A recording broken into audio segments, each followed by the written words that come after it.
this Dirty Projectors album is pretty bizarre. It's really quite strange and perplexing, but in a really cool kind of way. So on this album, it took a while for me to get used to the vocals. I must admit, I was instantly thinking of Adam Levine of Maroon 5, especially on the opening track. But when I got past that, I did start to notice that there were actually a lot of qualities to this album that were really worth appreciating. For one, I mean, the instrumentals are pretty strange and eccentric, and they often quite work. Like, it's kind of like anti-pop in a way. Like, these tracks are just so odd and off the wall that they don't feel like you're listening to like a pop song, but they actually end up working like a pop song. There are bursting hooks, there are really peppy instrumentals, but at the same time it feels like you're listening to like an alternative version of what pop could be. It is kind of like Maroon 5 for pretentious music critics in a way. Like, you know, if Maroon 5 started dropping tracks like this, you know music critics would jump on him.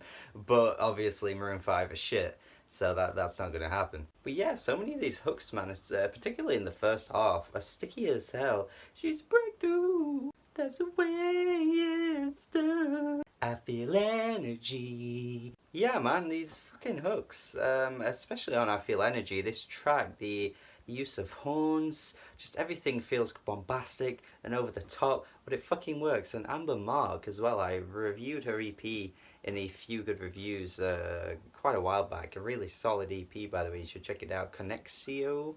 Yeah, her contribution on this track is just...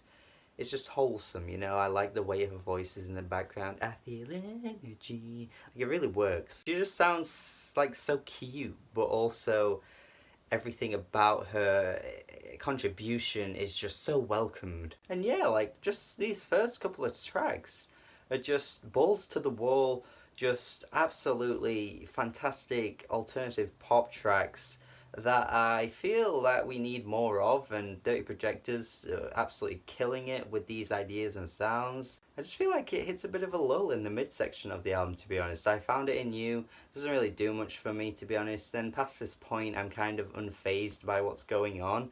I don't know if it's just because they wear out some of the ideas and the vocals get a little bit overused, like the same thing kind of keeps happening. Like, it is kind of listening to like a pop album in a way, where like, you know, you get a verse, chorus, verse, you know, that kind of structure, but they sort of do the same thing on each track. You know, it's kind of like a pretty peppy verse, and then you get to the like bursting chorus, and it just kind of gets a little bit old. I don't know what it is about the hook on I Found It in You, but perhaps it is just a bit too reminiscent of what they'd already been doing on the album, but a lesser version of it. I don't really know, I can't quite pinpoint what it is. It just sounds like some of their earlier stuff, but less charismatic, I think. I don't know. Then there's the Robin Pecknold feature, and also Rostam also is on this track too.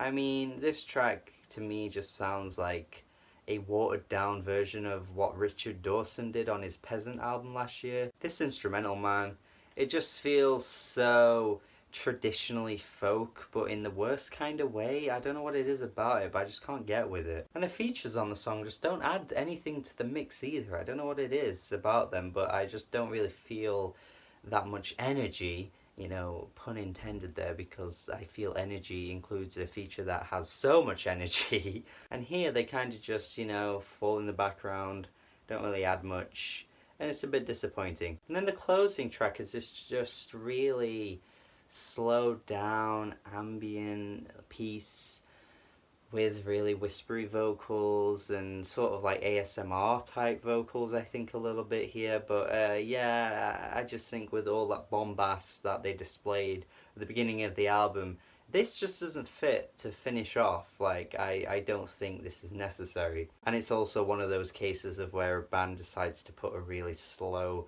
ballady type song at the end of the album.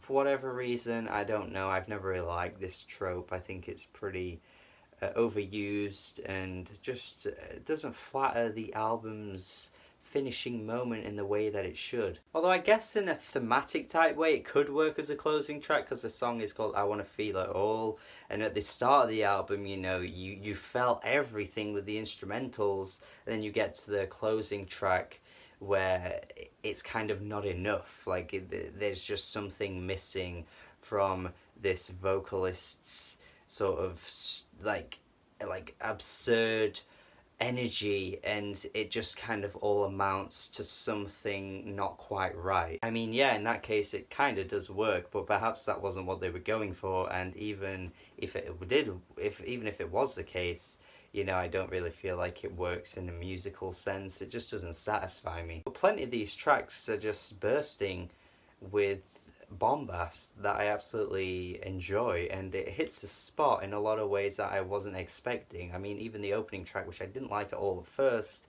actually ended up working. So yeah, Dirty Projectors are doing some pretty cool stuff on this album. It's just a shame that it didn't quite carry through all the way until the end, because I do feel like the first half of this album is so much better than the second half. Those first couple of tracks are as eccentric as all hell, but unfortunately it just didn't quite lift the whole album experience to the heights that it could have if it had carried on those sounds. But the positives do outweigh the negatives, so I'm not really fully negative on this album, but I'm just not 100% backing it either. I'm going to go 6.5 out of 10. Let me know your thoughts on this album. I feel like a lot of people aren't going to like this. I don't know why, but I just feel like a lot of people will skip over this. There's this kind of trend at the moment where like these 2000s indie bands, you know, kind of drop albums and people just don't pay attention at all, because I guess it's not really the trend anymore. So this album probably won't garner that much hype and acclaim, but I still think it's pretty decent overall. So let me know your thoughts on it if you have heard it, and if you agree with me, let me know, and if you disagree with me, let me know too. Subscribe to the channel for more reviews, and yeah, have a good day. I feel energy.